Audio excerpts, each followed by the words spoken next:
All right. Hi, everybody, and welcome. I'm happy to open today's webinar with this welcome and introduction. For those of you who don't know me, my name is Laura Brandis, and I'm the Communications Director at the POLIS Water Sustainability Project at the University of Victoria's Centre for Global Studies. And we're happy to be partnering with BC Mining Law Reform on today's webinar. Today's speakers are all zooming in from different locations. I'll start today, though, by acknowledging and respecting the Lekwungen peoples on whose traditional territory the University of Victoria stands and where I'm calling in from today, as well as the Songhees, Esquimalt, and Wasanich peoples whose historical relationships with the land continue to this day. At POLIS, we're committed to continually examining our approaches and practices, working to understand what reconciliation requires of us, given the history of colonization where we are. And at this time, before we get into any of today's webinar content, we're going to take a minute or so to hear via video from Songhees Elder Elmer George, who will welcome us in the Lekwungen language. So Jess, I'll hand it over to you to start that now.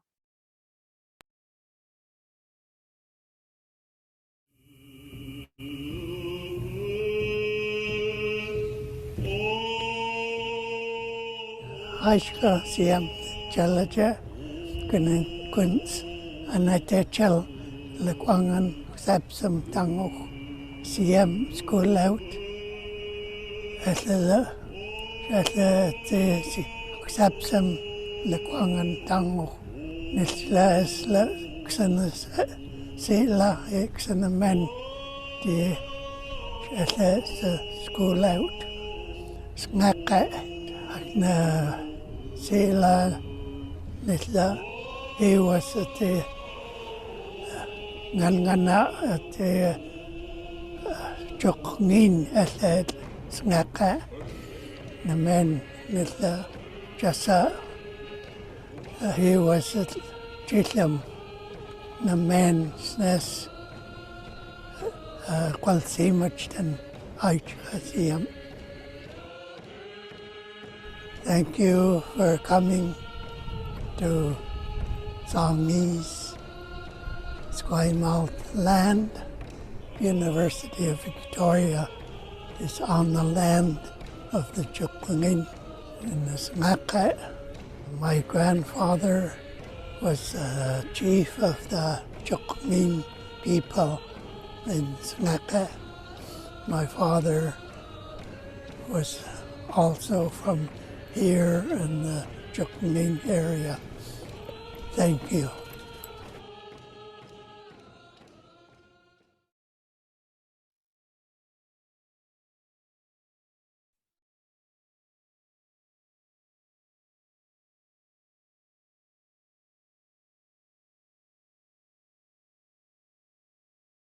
Welcome back. For those of you who aren't familiar with the Creating a Blue Dialogue webinar series, POLIS has been producing it since 2010. So today actually marks the start of our 13th season. And we strive to create an online space that brings together a diverse cross-section of water leaders and water champions from all different backgrounds and areas of expertise. And we discuss emerging and innovative topics in water law, policy, and governance. Often these webinars focus on solutions, best practices, opportunities for reform to move towards a sustainable freshwater future. And to help get a sense of the audience in the space here today, I invite you to please use the chat box function. Let us know who you are, what traditional territory you're on, what organization you're with, what's the weather, what watershed you're in. Since we can't see each other and we had nearly 300 people register, that chat box is a great space for creating that sense of community that's sometimes lacking with the webinar platform. And as you do that, I'll just quickly run through a bit of housekeeping. I know we've all probably been on many webinars in the past couple of years, but I keep this slide here. I think it's an important reminder every time. So that we don't lose you today, just make sure you've got your strongest internet connection. If we do lose you, I think you can just use that same login link and you should be able to get back in the room. As I just said, all of our attendees are muted and webcams are off. Only the panelists and hosts will have their videos and mics live today. So please continue to use that chat box to introduce yourselves. You can have your own side conversations and stuff there. We also have a Q&A pod. And I would encourage you, if you have questions for any of our speakers, to put those into the Q&A pod. This helps the moderators to make sure questions don't fall through the cracks, if we can kind of keep them there in the question space. Depending on your question, some of our speakers may be able to just type an answer and have some conversation going in there. Or we may keep the questions. After all of our speakers give their presentations, we are going to have a space for more of an open panel discussion, Q&A. And if we get a ton of questions and can't get to them all today, we'll do our very best. And if needed, we can hold some aside, see if speakers can follow up with you after, that kind of thing. Finally, this session is being recorded. We'll share that out to all of you as soon as it's polished up and available. I also want to say thanks to our supporters, whose logos are all up on this slide, who make this webinar series possible. So thank you for that. And now for today's event. As you know, today we're going to be looking at mapping BC's mine tailings threat. And mining, of course, has a long history in Canada and continues to play an important role in many communities across the country. But as we know, it can also cause catastrophic and long-lasting impacts to water quality, aquatic life, and human health. So today, the speakers will be introducing you to a new, really cool interactive map that has been developed by BC Mining Law Reform, and it provides communities with information about the risks posed by tailings or toxic liquid mine waste here in BC. And our speakers will also be talking about the increasing risks and trends in mine tailings management, as well as some specific case studies from the Copper Mountain Mine and the Mount Poly mining disaster. We have a number of speakers here today. I'm not going to introduce them in any great detail. Each will be introduced before they have their moment in the spotlight, giving their presentation. Very soon, I'm also going to be handing the mic over to Nikki Skuce, who's going to be moderating today's event. But for now, though, I wanted to introduce everybody. It's my pleasure to welcome these four fine folks to our digital stage here today.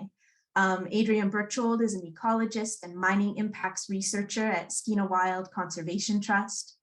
Dr. Stephen Emerman is the owner at Malach Consulting. Robin Irwin is the Natural Resources Director at the Upper Similkameen Indian Band. And Dr. Ellen Petticrew is Research Chair at the Quesnel River Research Center. And as I already mentioned, today's session is going to be moderated by Nikki Skuce, who is the director at the Northern Confluence Initiative and also the co-chair of the BC Mining Law Reform Network. So on that note, I invite you, Nikki, please turn on your video, turn on your mic, and it's my pleasure and honor to hand the reins over to you and take today's session away. Thanks, everybody. Take good care. Thanks so much, Laura. I really appreciate it. And it's great to partner with POLIS for this webinar. As Laura mentioned, I am the co-chair of the BC Mining Law Reform Network. And after the Mount Poly mine disaster happened 8 years ago, there was an expert panel that was struck, and they concluded that if we're to get on the path to zero failures, that we need to reduce BC's tailings inventory by half, and then also move to best available practices and technology. And so we were interested in creating a tailings map to sort of get an idea of what that inventory was. So somebody who has played a lead role in ensuring that gets done is Adrienne Berchtold.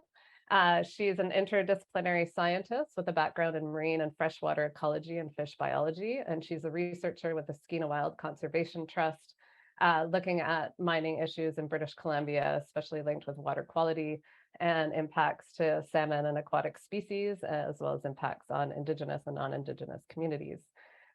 She is a key member, as a SkeenaWild, of the BC Mining Law Reform Network, and she is going to start off today's webinar by presenting and walking us through the tailings map. So welcome, Adrienne.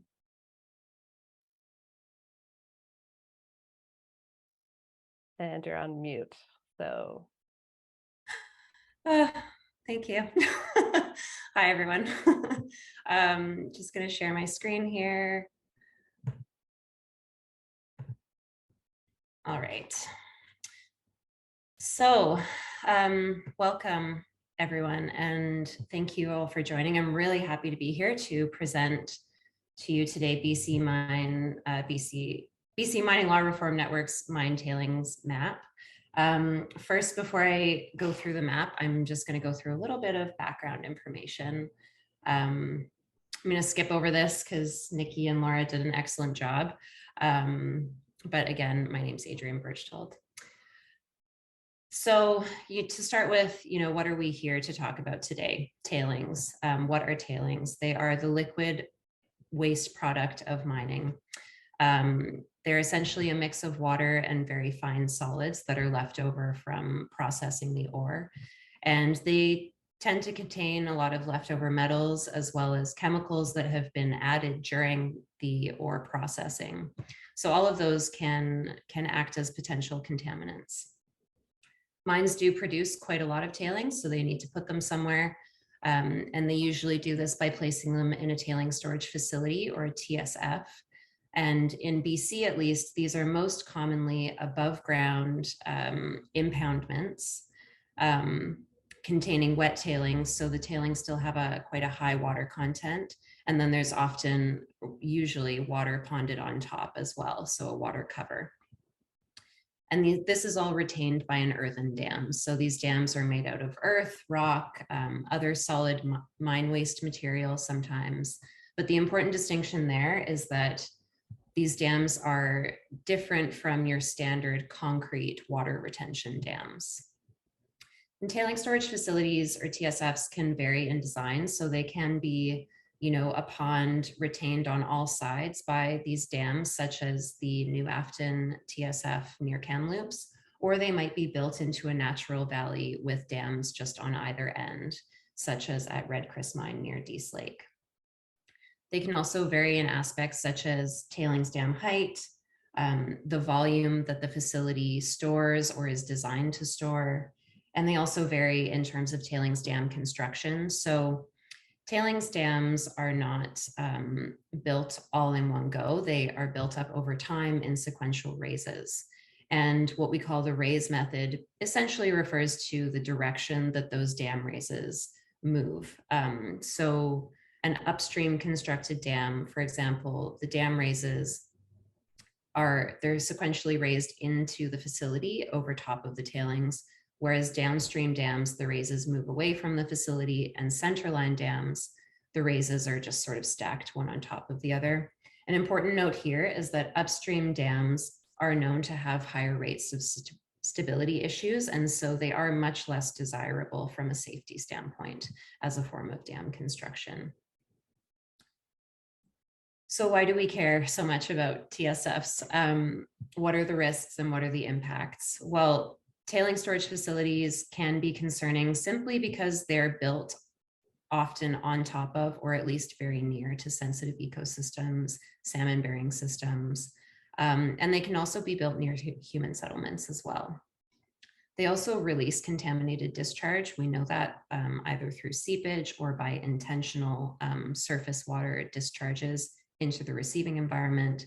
And then the focal risk, I think, that we've focused on with the map, and probably we'll be talking a lot about today, is that tailings dams can also fail. And these dam failures can be catastrophic, such as we saw with the Mount Poly dam failure in 2014, which I know Dr. Petticrew will be speaking about later.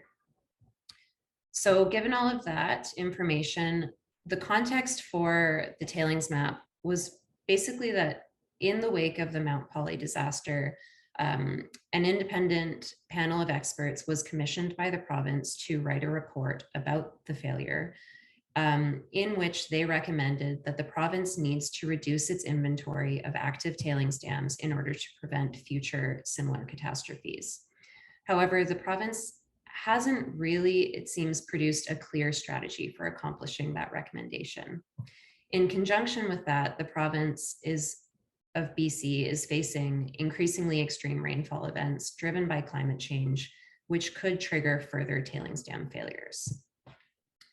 So within that context, with the mine tailings map, our purpose was, first, we wanted to just establish what the landscape of current and potential future tailings storage in BC looks like. We also wanted to provide that information publicly and easily in terms of tailings locations and risk factors. And then lastly, assess trends in terms of how BC tailings storage and the associated risks are changing or evolving.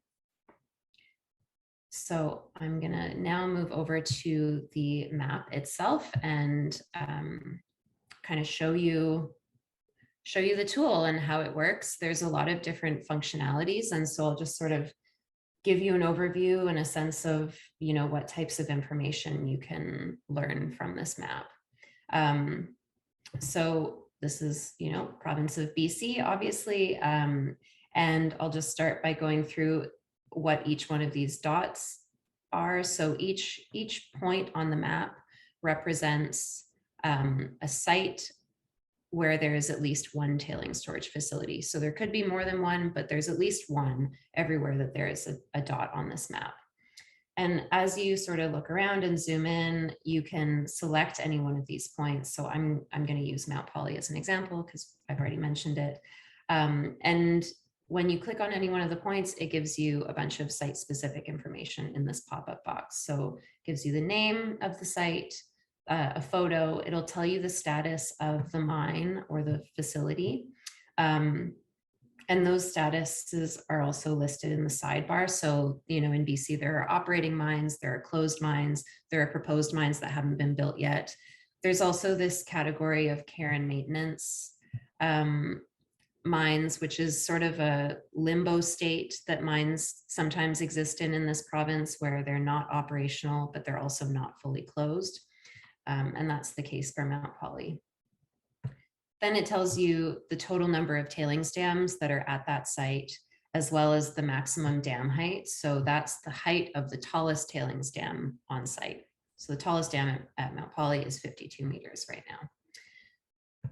Then it gives you the highest dam failure consequence rating that's been assigned to any tailings dam on site. And these failure consequence ratings are standardized ratings that are assigned to every tailings dam in the province. They're based on Canadian Dam Association guidelines and provincial regulations. And there's 5 categories, from low to up to significant, high, very high, and then extreme failure consequences. And those ratings are assigned based on the impacts that would occur or could occur if that tailings dam failed to environmental and cultural values, infrastructure and economics, as well as the potential loss of human life. So, you know, if you're familiar with what the Mount Poly failure looked like, its dam consequence rating is only significant, which is the second lowest out of that rating scheme. So that kind of provides you a little bit of context.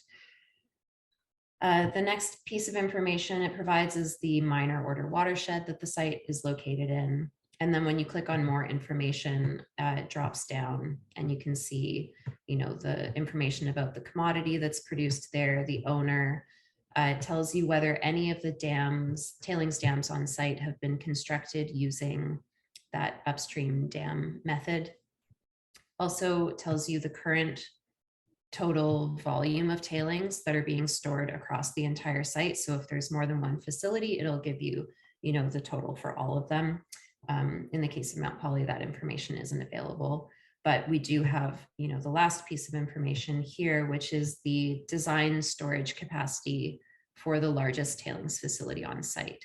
So in the case of Mount Poly, I believe there's only one TSF there, and it is designed to store 83.3 million cubic meters of tailings. So that's the site-specific information. And then in the sidebar, you know, there's a lot of different ways that we've provided that you can sort of filter through this map based on what you're, you know, interested in seeing or learning more about. So you can filter the sites based on status. You can look at only, for example, those care and maintenance and closed sites by just selecting those 2 boxes, and you'll see there's, you know, quite a few sort of like throughout the province, which, you know, potentially would make good candidates for accelerated closure and de-risking of these facilities because they're not currently operational, but they are still posing risks to downstream values. The other, thing you could look at would be just to look at proposed mines, just to see sort of what maybe the future trend is looking like. So if I only select proposed, and I should mention that we've also provided these sort of hovering definitions for a lot of the terms in this sidebar, just to make it as user-friendly as possible. So that's what all those green boxes are kind of floating around as I'm moving my mouse. But looking at all the proposed sites, you can sort of see where development is heading, and there's a high concentration in the northwestern region of the province of potential future development. We've also provided filters by dam height, and we've sort of broken them down into different categories. So, small dams we've listed as under 80 meters tall up to very large dams, which are over 200 meters. We've done the same with facility capacity, kind of bin them into varying sizes. And so you can kind of play around with looking for only the really big facilities, for example. You can also combine filters. So maybe, you just want to look at proposed mines that will have large and very large dams. And then it shows you, those two in the top left. One other piece I forgot to mention, these green circles, they just, with numbers, they just imply that there's more than one site in that very similar location. And so you can just click on those and they'll kind of like spider out, and then you can learn about each individual site that way if you're interested. The last filter is dam failure consequence here. So, as I was saying, these are ratings that are assigned to tailings dams based on the potential impacts of failure. These three, high, my mouse is high, very high, or extreme. Those three categories imply potential loss of human life, as well as very serious or even irreversible environmental damage. So, you could just select those three, and you can see that there are quite a few that exist already, as well as a number of the blue ones, which are proposed to exist in the future, that have, dams with those higher consequence ratings, including one that I know Robin Irwin is going to be speaking about later, which is the Copper Mountain Mine down in the Similkameen Valley. It has an extreme failure consequence rating, which implies that were there to be catastrophic failure, it could result in more than 100 lives lost and irreversible ecological damage. When you look at the more information about that site, you also see that the dams at that facility are constructed using the upstream raise method. So, this is a very concerning combination of risk of failure or probability of failure based on, potential stability issues and the consequences if it were to fail. So that's it for the filters. We've also provided a few layers based on aquatic values. So you can look at the map based on, minor order watersheds. You can have them all pop up and kind of explore it that way. Maybe looking at, cumulative risk within certain watersheds. You can also do the same with the principal drainages.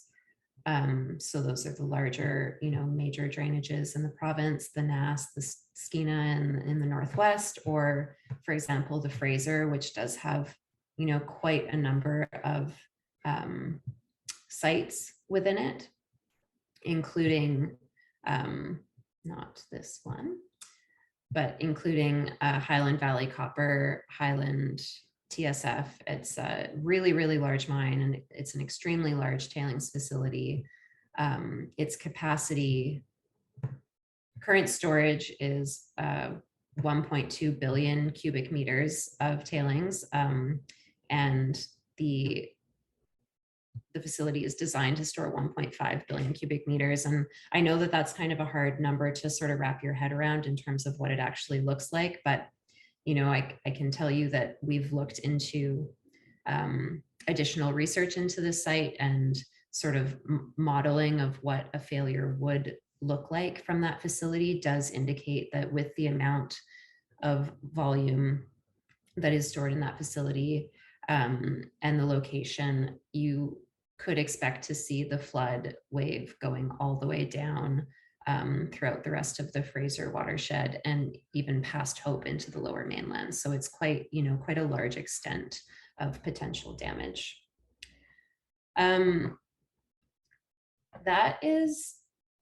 That's it in terms of the functionality of the map. There's a lot to play with there, a lot to learn.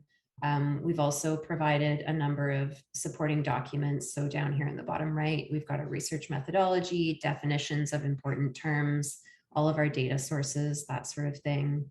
We've got a link to Stephen Emerman's, Dr. Emerman's report, which he wrote and will be presenting on, I believe, after me, about this database. And then we have a number of FAQs.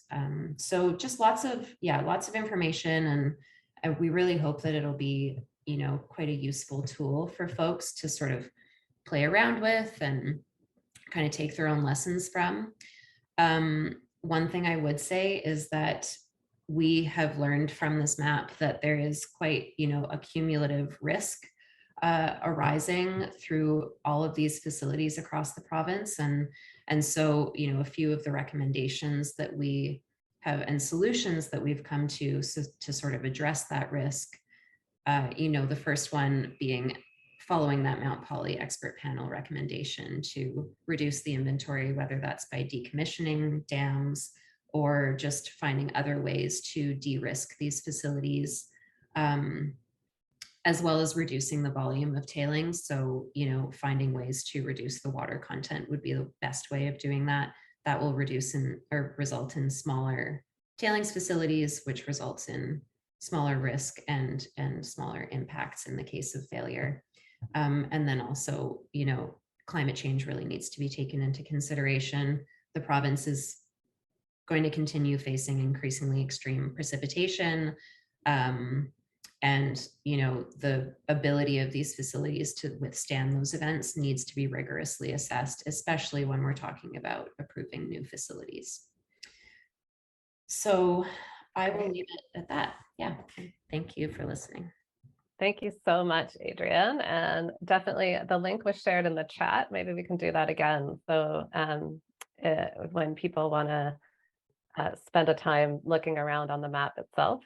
And now it's my pleasure to introduce Dr. Stephen Emerman. He's a geophysicist and international expert specializing in groundwater and mining.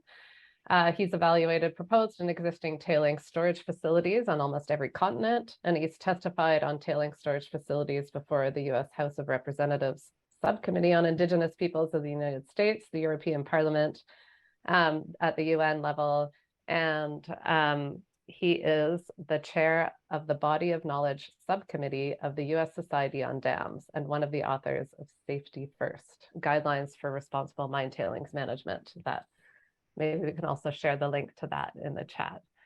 He runs Malach Consulting, and he'll be presenting on increasing risks and trends in mine tailings management. So welcome, Dr. Emerman.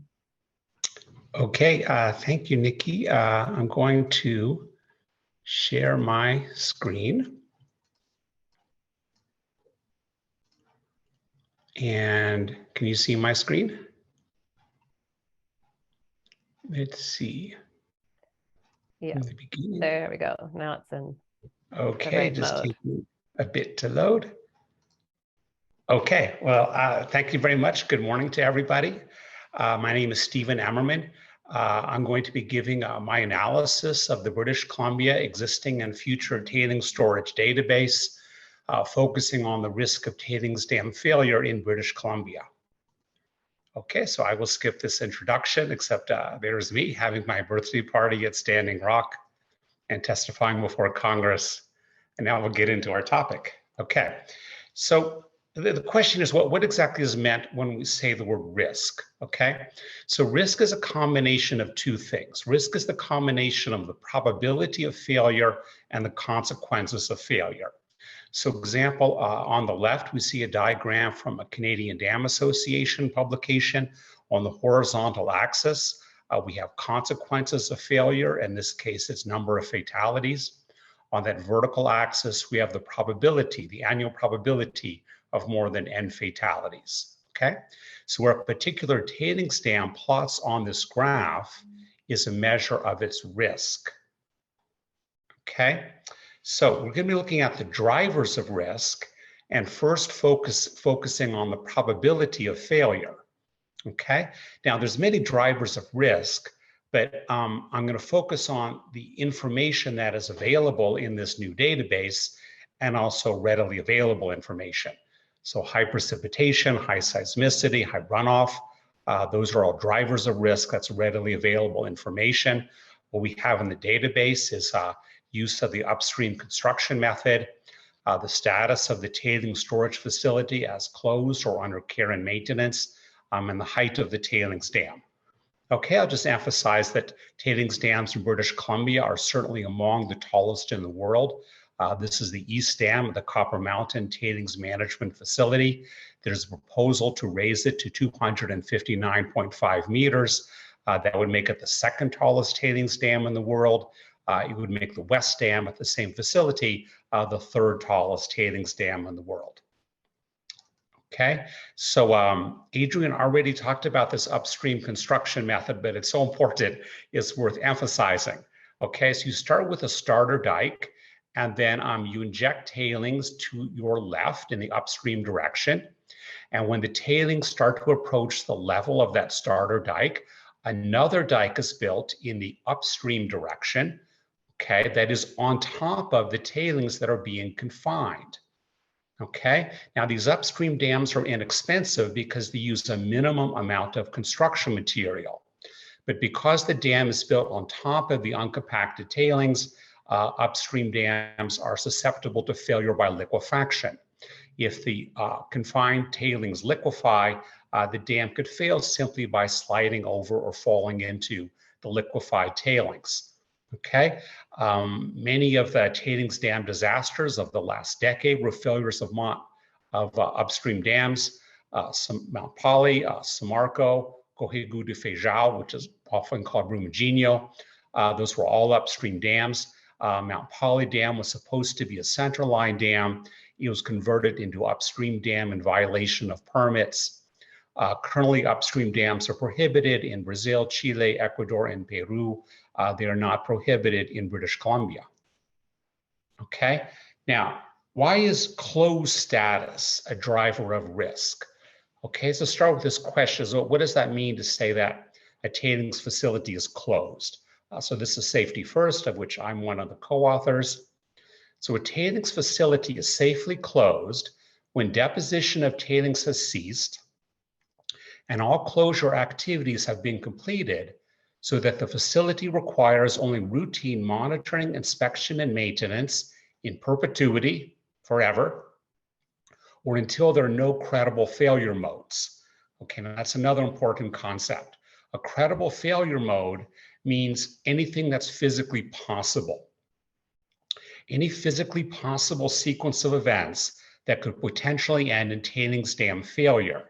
Okay, and according to a mining industry document, credible failure mode has nothing to do with the probability of the event occurring. Okay, so there's many important questions that we can ask about any tailings facility that is closed or is not currently active. That is there a realistic plan to monitor, inspect, and maintain that tailings storage facility in perpetuity? And does that tailings storage facility still have credible failure modes? Okay, here's an example of a closed tailings dam. Jagersfontein in South Africa collapsed only 10 days ago. Okay, latest reports, 3 were killed, 40 injured, 20 homes damaged. Those numbers are still increasing. Okay, now this is a very important quote from Stephen Vick.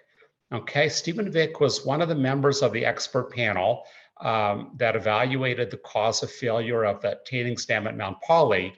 Also the author of the standard textbook on tailings dams called Planning, Design, and Analysis of Tailings Dams. Okay, so he says for closure, system failure is inevitable. That is, tailings dam failure is inevitable. Okay, what does he say? System failure probabilities, much less than 50-50, are unlikely to be achievable over performance periods greater than 100 years. Okay, so chance that a closed tailings dam will last a century is 50-50. Even for return periods associated with maximum credible earthquake and probable maximum flood events, system failure probability approaches 1 after several hundred years. So system failure is inevitable after a few centuries. And then he says, so closure risk depends solely on failure consequences because the failure is inevitable. Okay, I want to emphasize that Dr. Vick is not talking about closed tailings dams that are not receiving continual maintenance. He's talking about all closed tailings dams. He's saying that when we think about this over several centuries, there are simply too many things that could go wrong, and we should simply accept that failure is inevitable. Okay, I would like to point out that dam safety inspections do not create safety. Okay, here's an example. On the left-hand diagram, we have piezometers. This is the Copper Mountain mine. They monitor pore water pressure and position of the water table. On the right, we have inclinometers. They monitor dam deformation. What I did is I went through each annual dam safety inspection, and each report stated how many instruments had been installed and how many were still functional.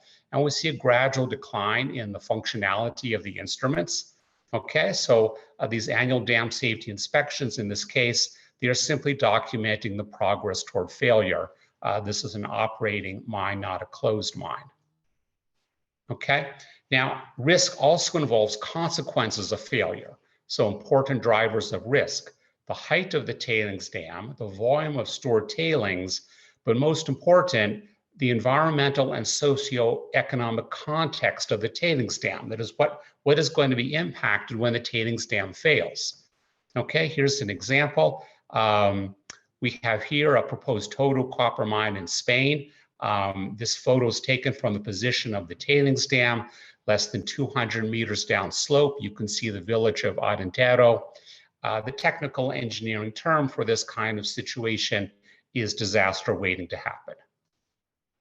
Okay, now, as Adrienne mentioned, Canadian Dam Association has 5 failure consequence categories: low, significant, high, very high, and extreme. I'm going to draw attention to high, very high, and extreme because they also involve all involve loss of life. So high, loss of 10 or fewer lives; very high, loss of 100 or fewer lives; and extreme, loss of more than 100 lives. Exactly as Adrienne said, for context, failure of the tailings dam at the Mount Poly mine was significant. Tailings dam failures can be a whole lot worse. Okay, so let's look at some trends. What did we get out of this database? Okay, the first trend is taller tailings dams. So let's go from closed to operating to proposed tailings dams. The mean heights go from 37 meters to 66 meters to 124 meters. Okay, let's look at storage volume, again, going from closed to operating to proposed. Largest facility capacity in million cubic meters goes from 12 million cubic meters to 205 million cubic meters to 362 million cubic meters for the proposed sites. Okay, now we have a disturbing coincidence of high probability and high consequences of failure. Okay, so let's make a comparison between the sites for which an upstream dam is present and sites for which there is no upstream dam. And let's group together high, very high, and extreme. Okay, so if we look at sites where an upstream dam is present, 63% of sites are in those categories: high, very high, and extreme, all involving fatalities. If no upstream dam is present, actually, we have lower consequences. That is, 54% of sites are in the categories high, very high, and extreme. Okay, now what's most disturbing is that if we look at the consequence categories in this progression from closed operating to proposed, okay, for closed facilities, 46% are in the categories high, very high, and extreme. For operating facilities, that's 83%. For proposed, that's 100%. In fact, for all of the proposed facilities, the failure consequence category is either very high or extreme. That is, there's no proposed facility for which there would be fewer than 10 fatalities in the event of failure. Okay, we can look at what communities are especially vulnerable, and we should certainly pay attention to the many communities along the lower Fraser River. There are 27 tailings facilities in that Fraser River watershed. I'm just repeating Adrienne's example, HBC Highland Tailings Facility, 1,500 million cubic meters of tailings at maximum capacity. Many communities along that lower Fraser River, especially Surrey, population 400,000, Vancouver, population 600,000, and many others.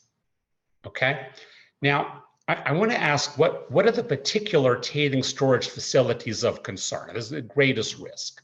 Okay, so those are facilities that fall into these characteristics: location in seismic hazard zone very high, and or where annual runoff exceeds 2,000 millimeters, and with one or more of the following characteristics. That's one or more of the following drivers of risk: either use of upstream or unclear dam construction method, and or site status is closed or in care and maintenance, and or dam failure consequence category high, very high, extreme, or unknown. Okay, here's an example: Myra Falls. It's an operating tailings dam. It's an upstream dam. Annual runoff exceeds 2,000 millimeters. Seismic hazard zone is very high. Failure consequence category is high. Okay, so let's look at operating status. Many sites that are closed or in care and maintenance along this western coast of British Columbia with high precipitation and also very high seismicity. We can look at upstream dams. Many upstream dams along this west coast, high precipitation and high seismicity. We can look at high, very high, or extreme failure consequence categories, and many such tailings dams, again, along this western coast of British Columbia, high precipitation and high seismicity. Okay, so in the end, we get 12 tailings storage facilities of concern, 9 that are closed or in care and maintenance, 1 that is operating, but most significant of all is 2 that are proposed, KSM and Red Mountain Underground Gold. So they haven't been built yet, but they're already listed as tailings storage facilities of concern. So I'll leave you with this parting thought. Out of all options for stabilizing tailings dams at risk of failure or for safeguarding downstream communities, denying a permit for a facility that does not yet exist is by far the least expensive. And thank you very much for your attention. Thank you so much, Stephen. Really appreciate it. Lots to take in. To jump next for our last speaker to someone who's quite familiar with the largest tailings dam failure in British Columbia, some would say environmental failure, mining failure in Canada. We have Dr. Ellen Petticrew. She's a professor of physical geography at UNBC. Her research focuses on the study of the processes and environmental significance of fine-grained sediment transfers in water. Dr. Petticrew also leads the research of the Quesnel River Research Center, including looking at the movement of tailings-associated metals within the watershed and implications for the lower levels of the food web. Dr. Petticrew will share some of the research and impacts that they've found from the mine waste ending up in Quesnel Lake. So thank you very much. Thanks, Nikki. I'd just like to say that the talk today is going to show the approach that we've used to looking at the Mount Poly spill, and also show some of our findings. So it's not all of our findings up to date, but we do have an annual open house at the QRC in the Likely area. And this year it's taking place on Saturday, October the 1st. So if you're interested in some follow-up and people are available to come there, we'll be presenting some of our more recent work. But what I'd like to, this is not moving. There we go. What I'd like to do is show you a map of the lake. It's part of the watershed. And you can see here that the inset is the area in this larger map. And we have the Mount Poly mine, the old Mount Poly mine footprint from 2014, and also the area of the tailings pond, which was about 2 square kilometers. The area leads into the west arm of the lake. So you can see in this diagram, the west arm is one of the portions of the lake, which is itself very long, about 80 kilometers. But the west basin is about 110 meters deep before the spill, and has about a volume of about a cubic kilometer. You'll see here that the QRC, our Quesnel River Research Center, is located just downstream of Likely, about 1 kilometer downstream of the lake, of the mouth of the lake.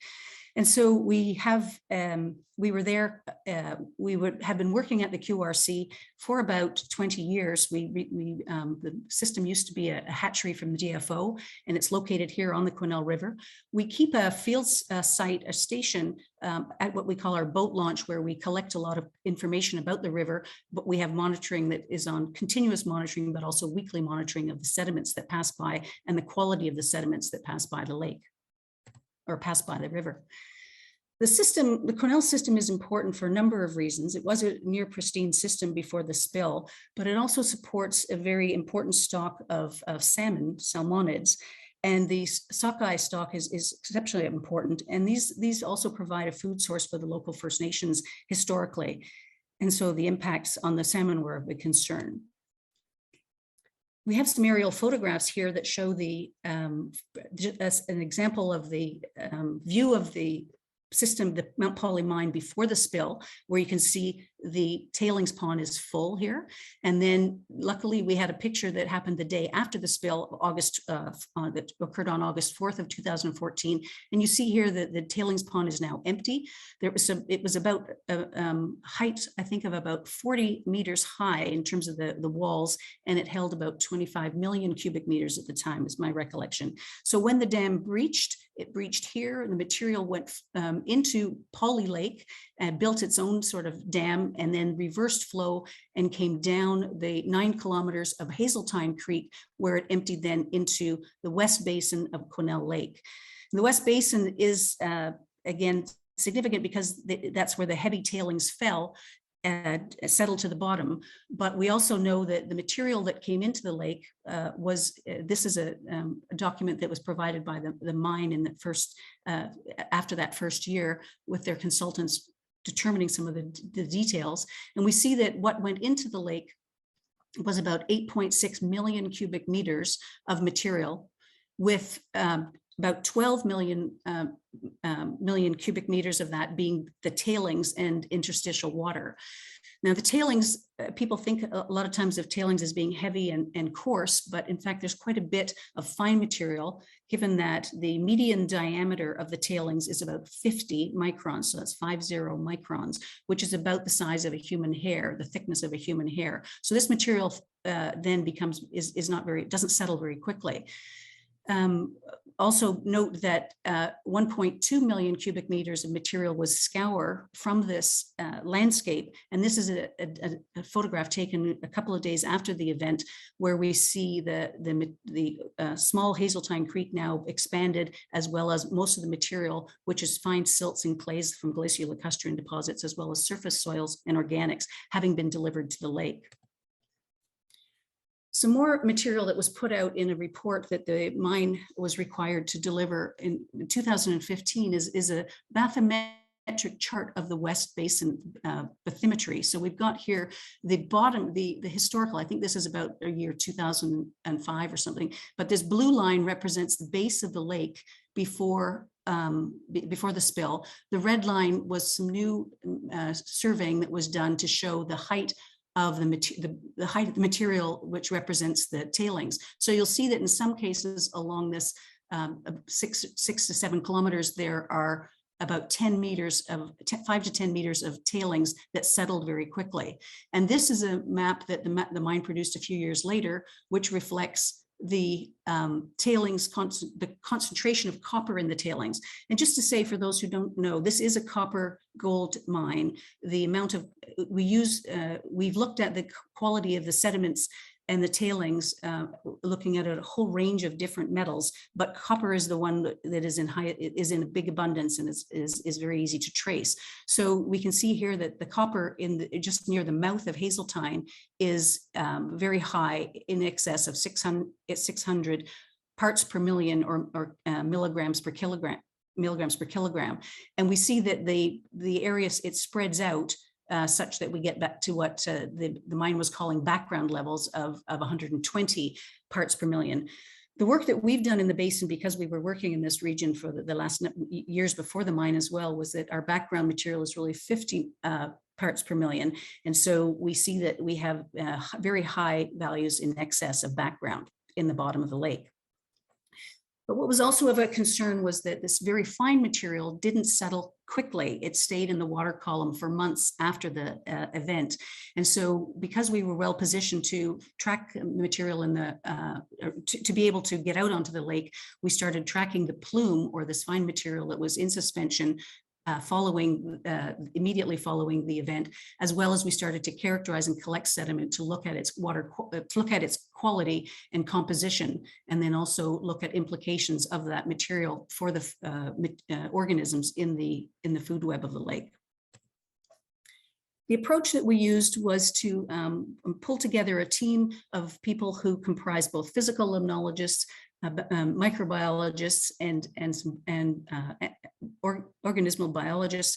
So we, and some of who had worked in the lake in the past years. So we had the group of physical limnologists who were looking at how the lake moves and what how the lake water is changing over the year, so we can see what implications that has on the movement of sediment and or these tailings both on the bottom and in the water column, and then again how this is reflected in the organisms.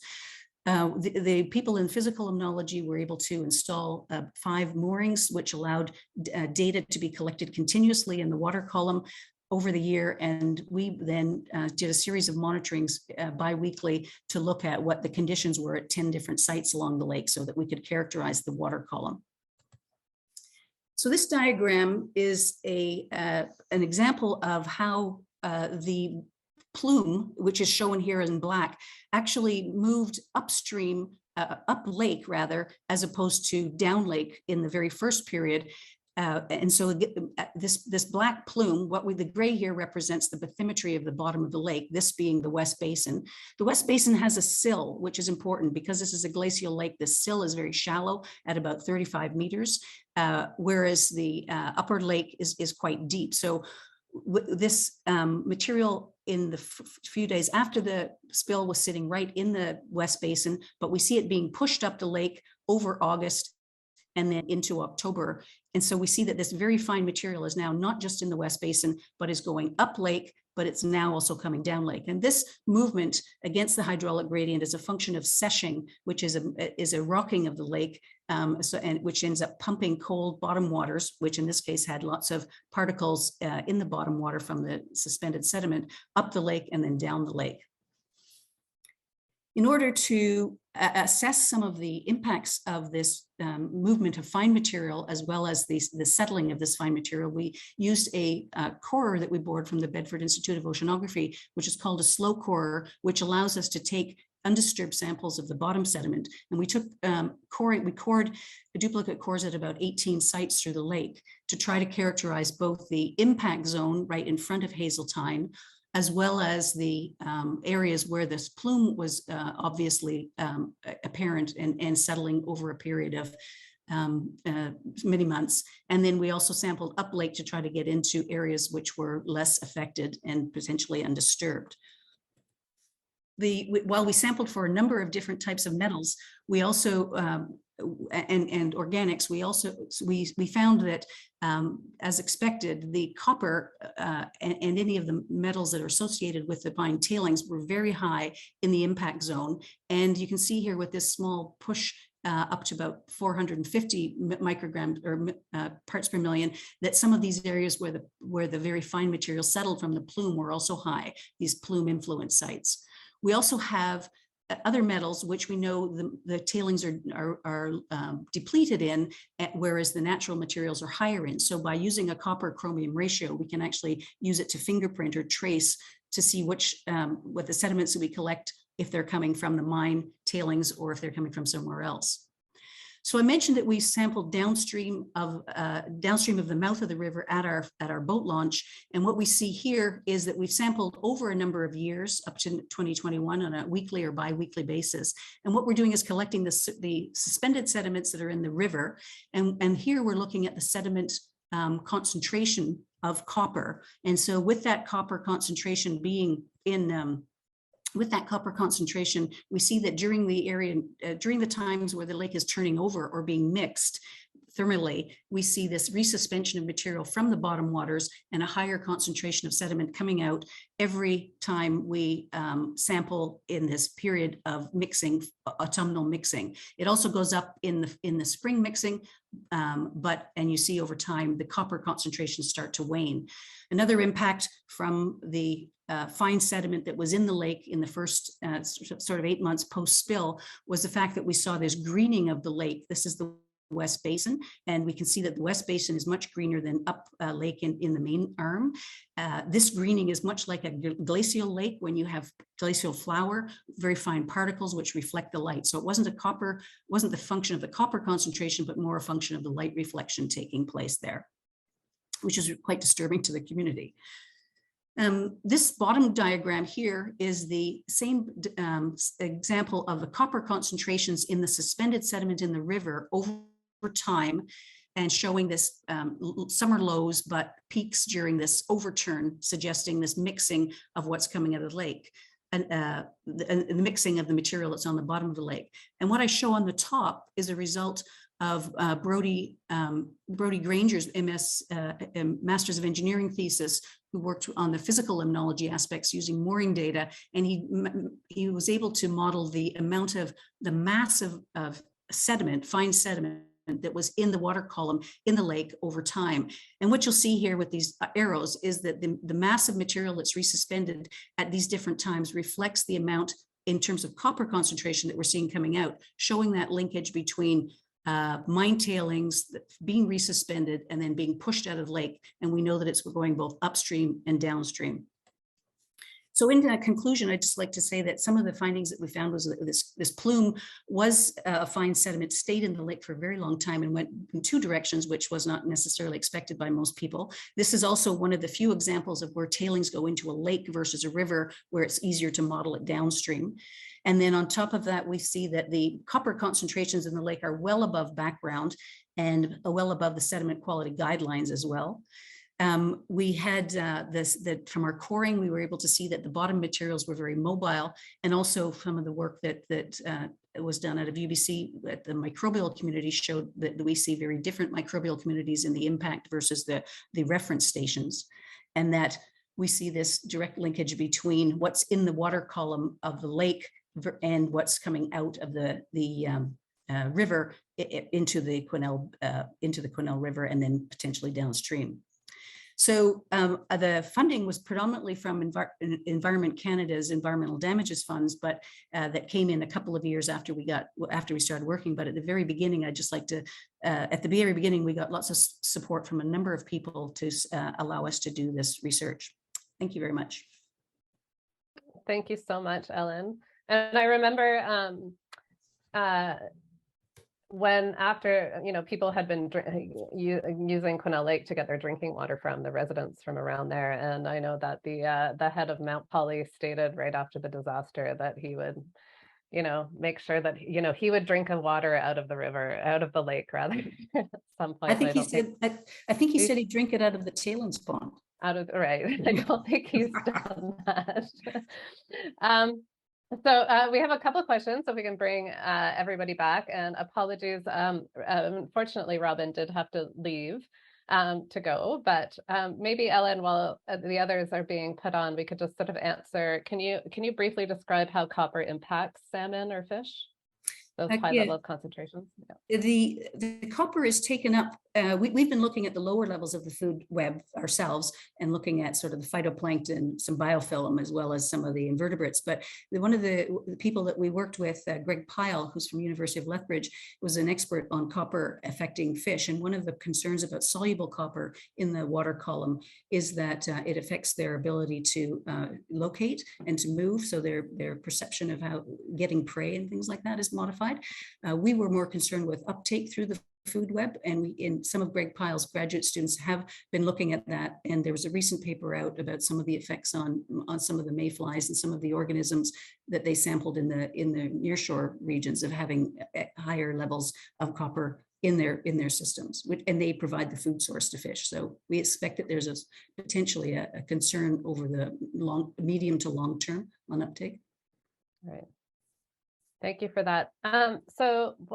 We do know that after the Mount Poly mine disaster, as well as Brumadinho, and I can't remember, there's about 3 major mine disasters that we know of that happened within a couple of years. And we know that really propelled some global concerns, and in particular, a lot of investors sort of really were sounding the alarm. I mean, obviously communities were well before that.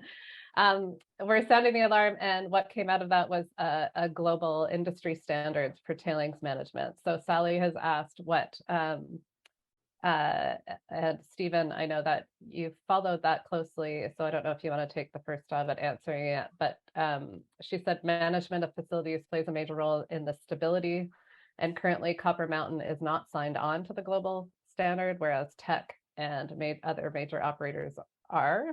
The most recent failure in South Africa was not signed on to the standard. So just maybe what your opinion is of the global tailing standard.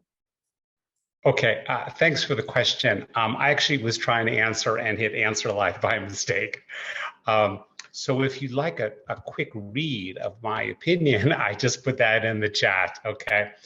So that's a 4-page book review of me about a book about how the standard was written, so that could be helpful, okay?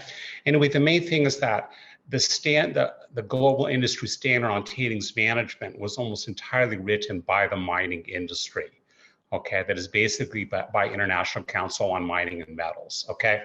So it's a document that is highly favorable to the interests of the mining industry, as opposed to Safety First, of which I'm one of the authors, okay, which is really written from the standpoint of mining affected communities and their interests, okay?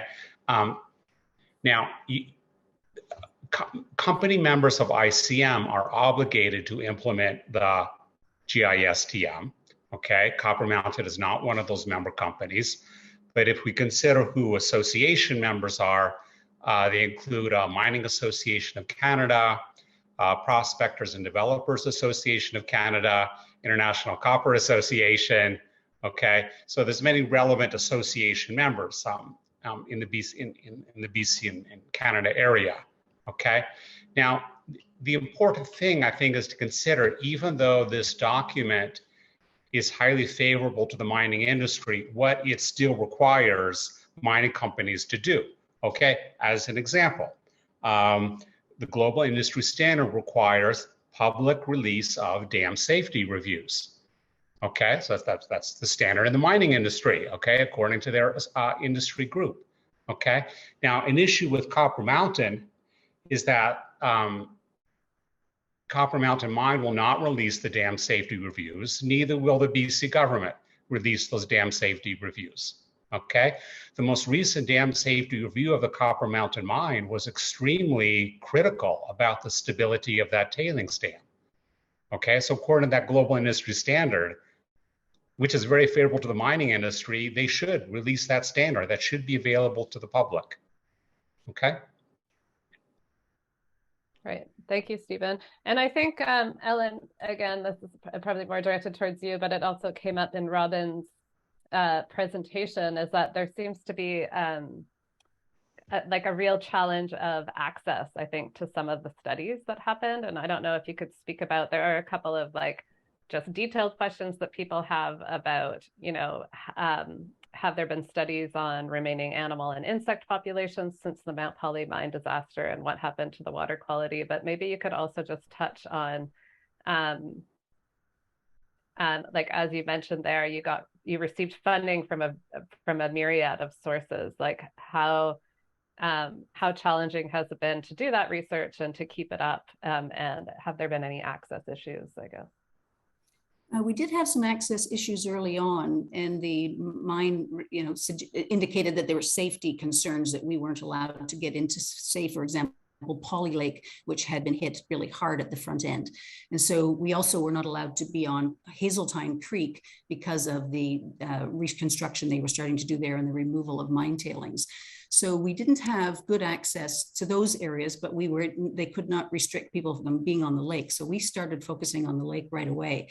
There have been consultants that have been hired by Mount Poly that have been looking at animals in the watershed, especially the Hazeltine and Nittany Creek watersheds. And they've, you know, identified, they've done a restoration of the creek to try to bring back habitat for fisheries, for example. So most of our work was on the lake itself and on the river, the downstream component. But there have been some other people have gone in to look at these things. Something else that's interesting is that we've also had 2 PhDs that were done by one out of University of Toronto and one out of UBC on the social aspects and the community perspective on the whole tailings dam failure and how the mine responded. Yeah, thank you. Adrienne, do you want to ask, somebody has asked, you know, so there's been like Stephen also really highlighted that most of the failures lately have been the upstream dam construction.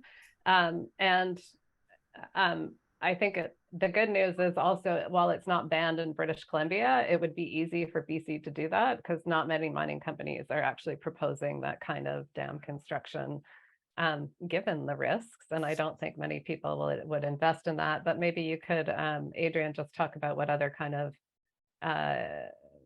dam construction types might be of concern.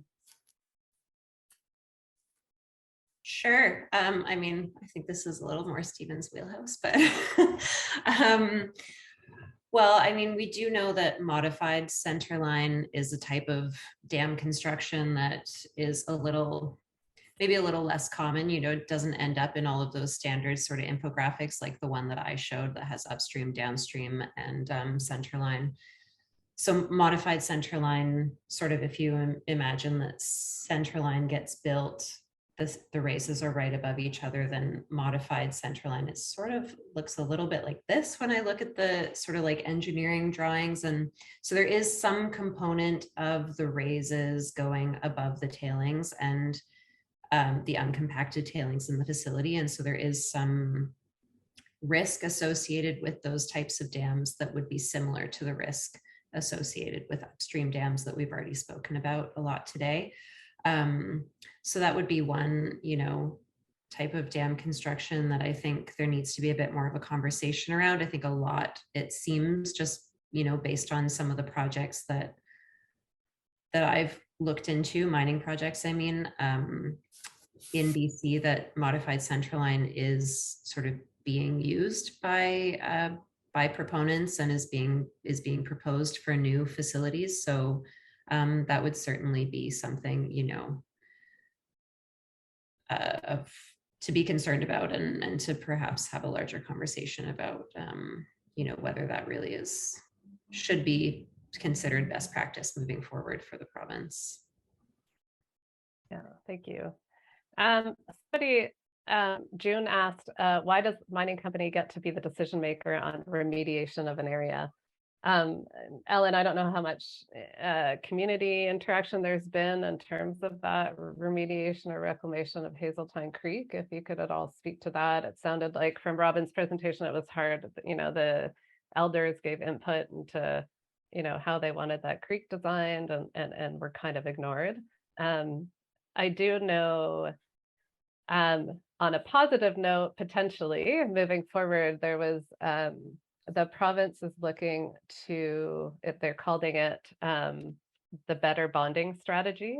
And there was a comment period out there in May. Somebody also asked, do mining companies just put in the costs of these sort of failures into their budget, or how do those weigh in? Well, they're often like not fined at all. Mount Poly has never been fined. There's a couple of engineers who are the ones who have paid the price for the failure.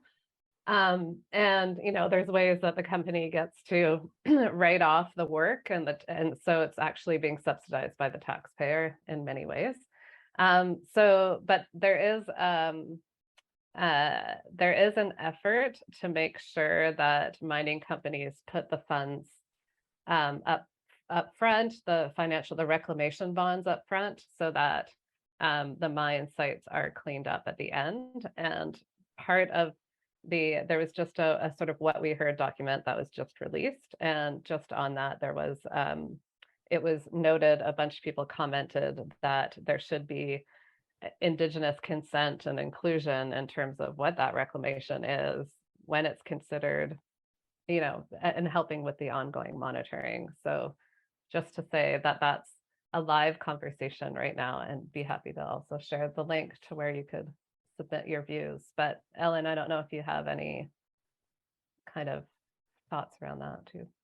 My understanding was that there was some money, but I think it came from the federal government for the First Nations to then evaluate some of the effects of the spill immediately. So those first couple of years, they had their own consultants coming in and evaluating things to look at what implications there were. And then as well, there was a series of community meetings that were held by the mine in the town of Likely, and then in a few other places, to keep people up to date with what was going on. There were a few workshops where we were invited, or not necessarily invited, but it was opened up to us to come and hear about what they were doing in terms of, for example, they put in these diffuser pipes, and they had some ideas about different methods they might use. So there were, on paper, there were 10 different methods. And the workshop was to sort of show why the one method of just putting the waste directly into the lake was going to be the best one. And so there is this, feels like a tick box kind of operation where we're allowed to have some exposure and potentially input to it, but I'm not certain that the community would feel that their input is taken very seriously. I don't know if the First Nations feel that way, but they certainly had the interactions with the mining group and the mining consultants. There's also currently, and this is now still 8 years out, a public liaison committee, of which there are First Nations representatives. We have a Quesnel River Research our manager from the QRC is on that. And then there are other community members that are on that. And again, they sort of are told what's happening at the time and then have input into that. But I'm not certain that the input is highly regarded. I'm not really sure about that, but on paper, it looks like they're fulfilling that role. Right, thanks for that. And we do know that the concerned citizens of Quesnel Lake have been appealing that discharge permit for ongoing mine wastewater going into Quesnel Lake since the beginning, and hopefully the Environmental Appeal Board will hear their case in the spring, it sounds like. And one of their members is on the public liaison committee. Right.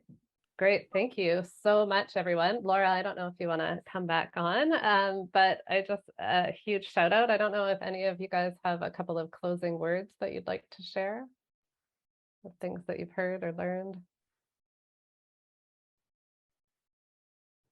No, well, I'll just really would like to tell everyone that Jessica will be sending around a follow-up. We would really appreciate it. There's going to be a little survey. It really takes 1 second to fill out. Not 1 second. Okay, that's an exaggeration, but there's 5 quick questions. The feedback is just really helpful in terms of putting on more webinars and getting some of that feedback. And then we will also be following up with an email to share a video also if you'd like to watch it again, or if you want to share it with somebody you think should see it. So thanks, Laura, very much for co-hosting and for POLIS being a part of this. And thanks, Ellen, Stephen, and Adrienne, and Robin, who's not here. And thanks so much to Jessica and Jamie, who were there in the background helping with the tech support. Very appreciated. Thanks, everyone. And thanks to you, Nikki. Thanks everyone for being here. We'll be in touch with all the follow-up, like Nikki said. Yeah. Hope you all have a great day.